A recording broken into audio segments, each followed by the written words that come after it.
My name is Zara Evelyn, and the moment I realized my boss, Cornelius Thatcher, had been deliberately sabotaging my career to hide his theft, something inside me hardened into cold, calculated fury.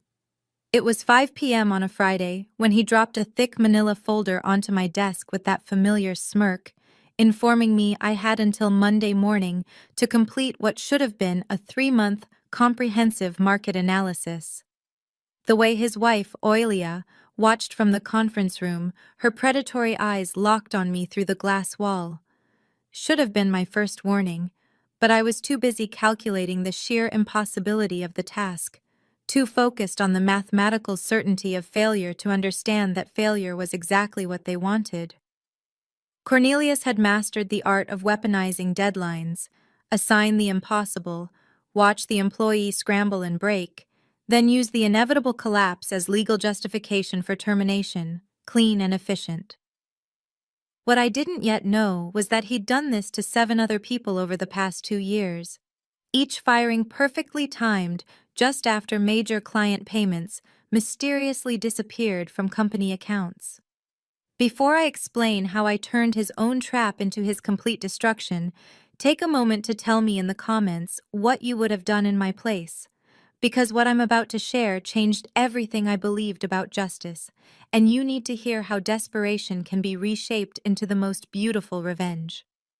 Please like this video, subscribe, and click the notification bell, because stories like this are rare, and trust me, you won't want to miss what happens next. That Friday evening, sitting alone under the office building's harsh lighting, staring at requirements that would normally take an entire team months to complete, I felt the familiar weight of professional doom settle in as Cornelius's impossible assignments echoed in my mind, each one worse than the last, the pattern finally undeniable. Sudden project reassignments, vanished work, and deadlines designed to crush me. Yet something had shifted during those months of systematic pressure. Where panic once lived, there was now an unsettling clarity. Maybe it was exhaustion, or maybe it was finally seeing the game for what it was. But instead of diving headfirst into the impossible analysis, I started questioning everything. Why this project? Why now? And why Oilia, hired as HR director just 3 weeks earlier, was suddenly so obsessed with my performance metrics. I began my weekend not with spreadsheets, but with something far more dangerous: curiosity about the company's financial patterns. What I uncovered in those first hours would have made a forensic accountant weep with admiration, because Cornelius Thatcher was a craftsman of corporate theft, and I was about to become his greatest mistake. Large client payments would arrive, be deposited into the main account, then quietly transferred to a secondary account he controlled, followed by manufactured delays, blamed employees, and terminations timed to occur before anyone could trace the missing money. Those employees left believing they had simply failed, never realizing they'd been scapegoats for embezzlement. By Saturday morning, I had built a timeline. Jennifer Ashworth fired 6 months ago after the Morrison payment of $230,000 was transferred the day before her dismissal. Bradley Quinton terminated after the $185,000 Henderson payment vanished within 24 hours. 7 employees, 7 payments, 7 perfectly timed failures that allowed Cornelius to pocket nearly $2 million over 2 years. By Saturday evening, I understood with chilling certainty that I wasn't being set up to fail a market analysis. I was being positioned as scapegoat number 8 to cover the next incoming payment. That was the moment I made the decision that changed everything. Instead of attempting the impossible task, I would give Cornelius exactly what he asked for: a comprehensive analysis, just not the one he expected. Sunday became the most productive day of my professional life as I built something extraordinary. A presentation designed as the ultimate efficiency solution, one that traced every dollar, every convenient firing, every suspicious coincidence, exposing not only the stolen money, but a trail of wrongful termination lawsuits waiting to detonate. The brilliance of it was turning his own format against him. He had demanded a market analysis presentation for Monday morning's executive meeting, delivered in front of the entire C-suite and recorded for company archives, because he wanted witnesses to my failure. Instead, he was about to have witnesses to his ruin. Monday arrived with that sharp calm that always precedes a storm, and I walked into the building carrying my laptop bag, fully aware of the weight of what I was about to release. The conference room was already packed when I entered, the entire C-suite, multiple department heads, and seated at the head of the table like royalty, Cornelius and Oilia Thatcher. Oilia's presence finally clicked into place. She wasn't just his wife, she was his insurance policy, the HR director who could manipulate reviews, alter records, and ensure terminated employees left quietly without asking dangerous questions about timing or money. "Zara," Cornelius said with the theatrical concern he'd perfected, "I hope you've prepared something substantial. As you know, we have serious decisions to make about departmental efficiency." The threat barely concealed. "Present your failure, accept your termination, and let us continue uninterrupted." I connected my laptop to the main display and watched the title slide appear. "Maximizing Profit Margins Through Strategic Fraud Elimination, a Comprehensive Financial Analysis." The energy in the room shifted instantly. This wasn't the presentation they expected, and Cornelius's expression flickered between confusion and rising alarm. I thanked them for the opportunity and began, my voice calm and professional, explaining that over the weekend, I had conducted an exhaustive analysis of the company's financial efficiency, specifically identifying internal profit drains that had cost nearly $2 million over the past 24 months.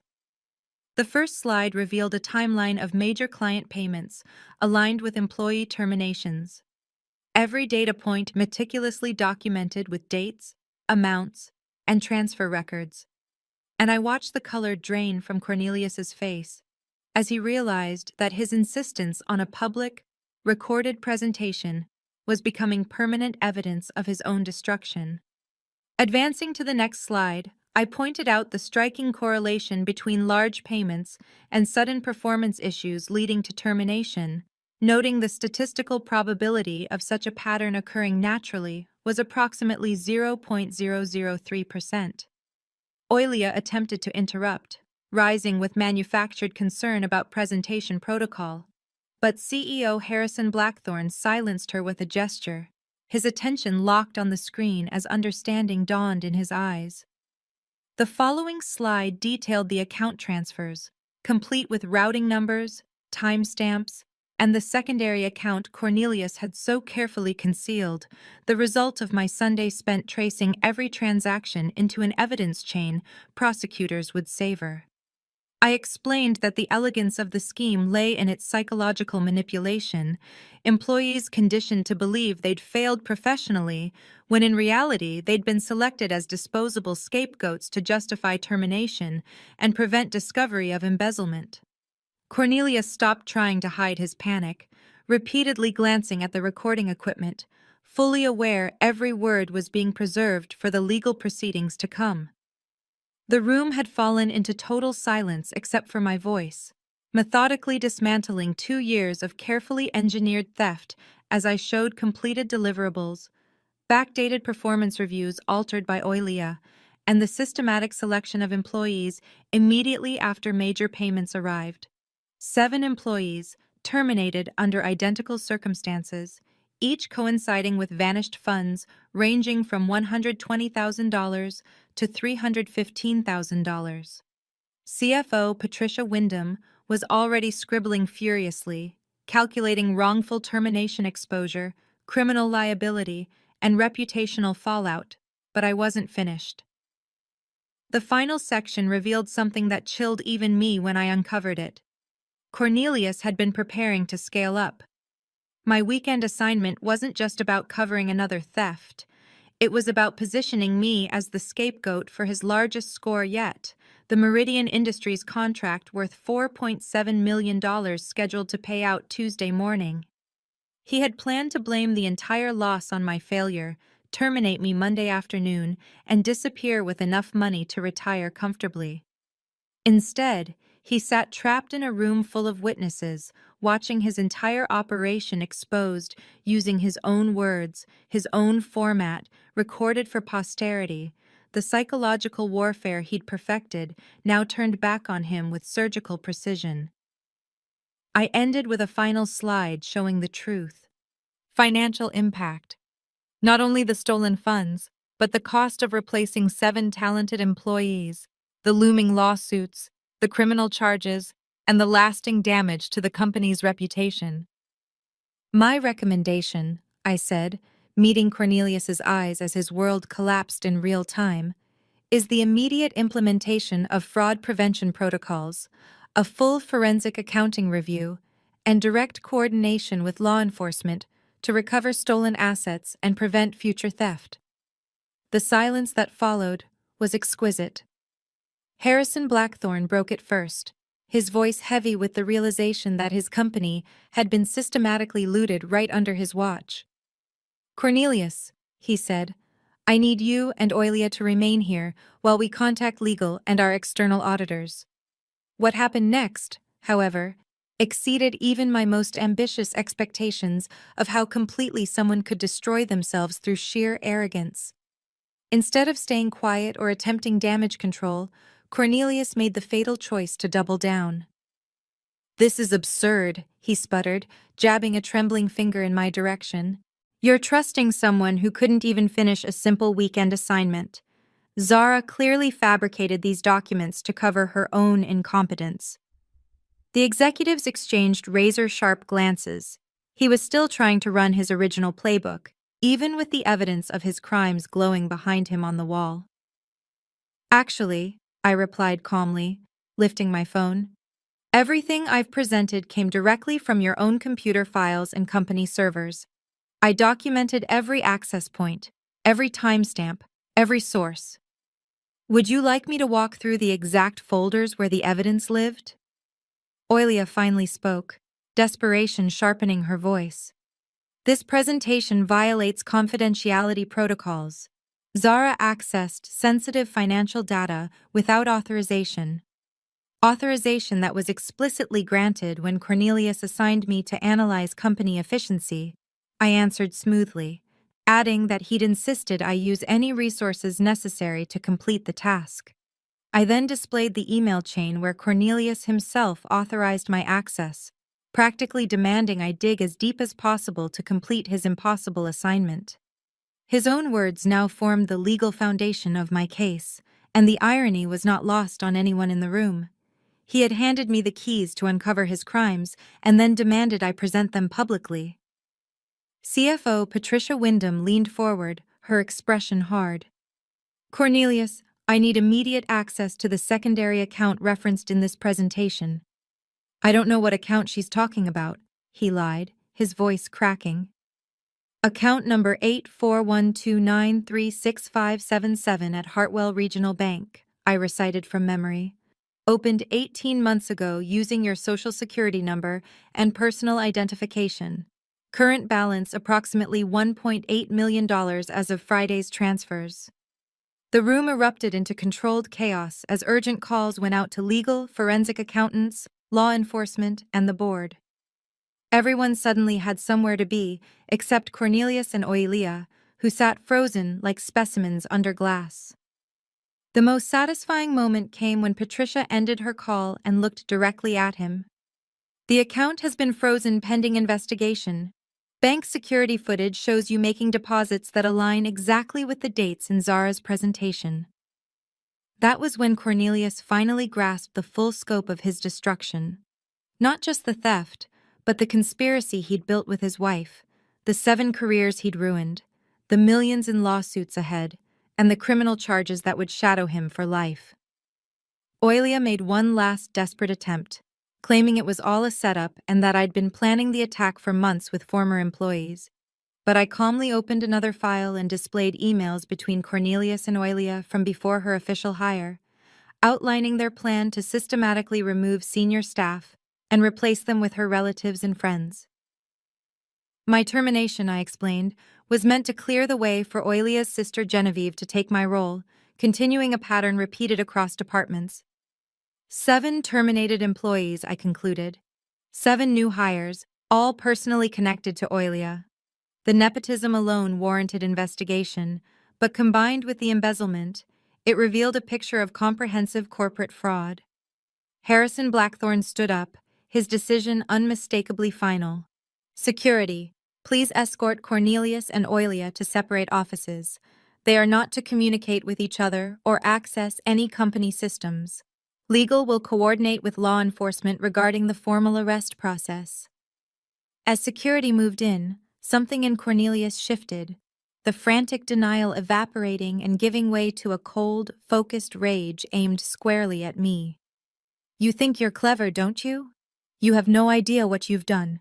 There are consequences for interfering in business that doesn't concern you, Cornelius snapped, but Harrison cut in sharply, warning him to stop talking.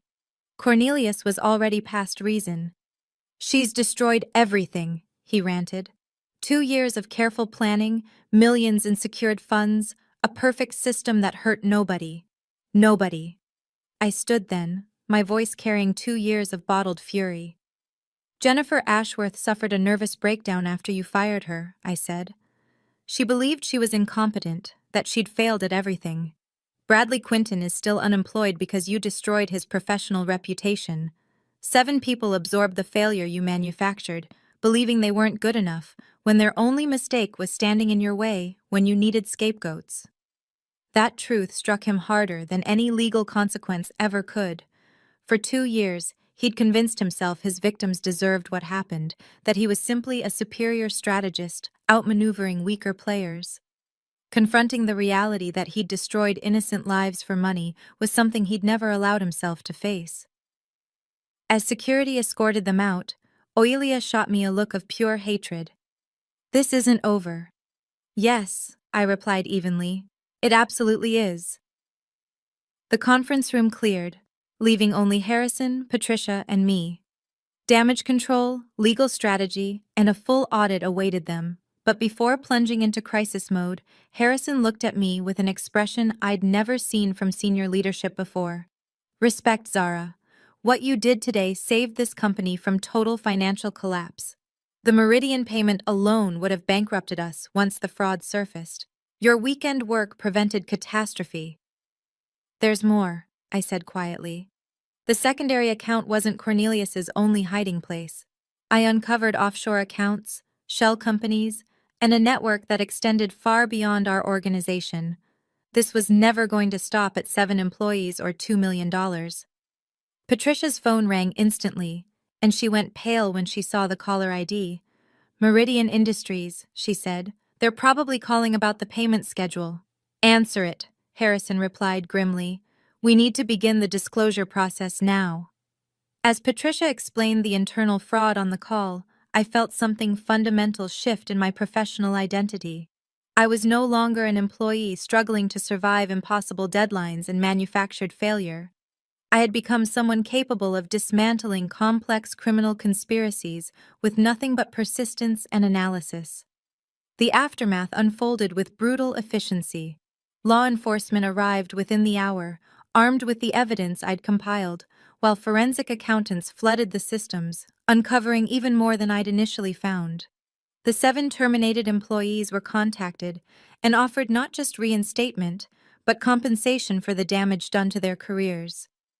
The most satisfying moment came 3 hours later, when I received a text from Jennifer Ashworth. She'd been contacted about the investigation and called to thank me personally, her voice breaking as she admitted she'd spent months believing she was a failure, wondering what was wrong with her. You gave me back my confidence, my professional identity, she said. I don't know how to thank you. 7 similar calls followed over the next 2 days.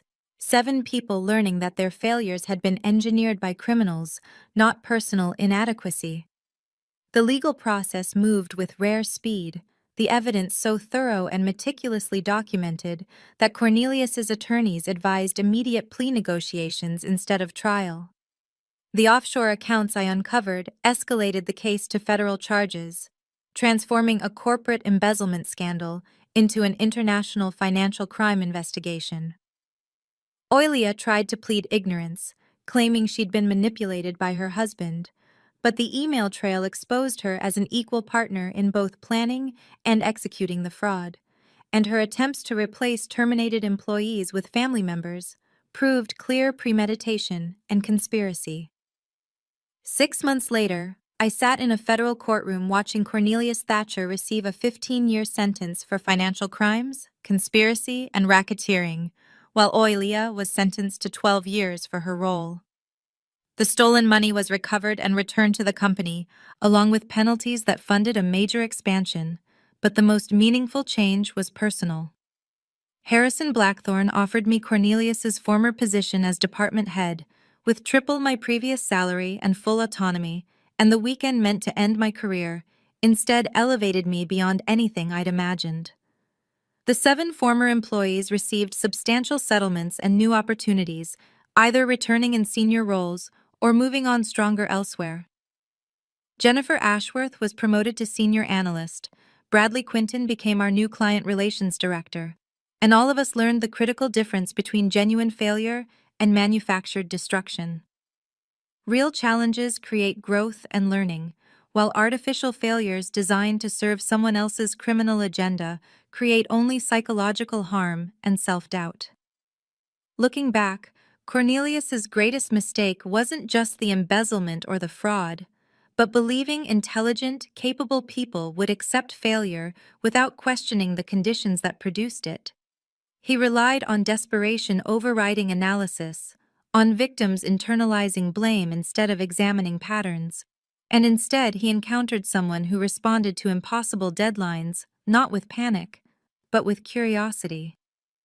The assignment meant to professionally execute me became the foundation for exposing the most elaborate corporate fraud scheme in our state's history, and the presentation format meant for my humiliation became the instrument of his destruction. Sometimes the most powerful revenge isn't an elaborate plan, but refusing to accept injustice as inevitable and using clear thinking to understand why it exists. Today, I run the department Cornelius once controlled, installing systems that protect employees from the abuse he engineered. Every impossible deadline questioned, every sudden performance issue investigated, every termination reviewed. Most importantly, I've learned to trust that when something feels fundamentally wrong at work, investigation usually reveals why, and now I want to hear from you. Have you ever faced a workplace situation designed to make you fail? Did you investigate it or internalize the blame? And if this story revealed red flags you might have missed, like the video, share it, subscribe, and ring the notification bell because more stories are coming about turning professional disasters into unexpected victories, and you won't want to miss what happens when people choose to fight back against systematic injustice instead of accepting it.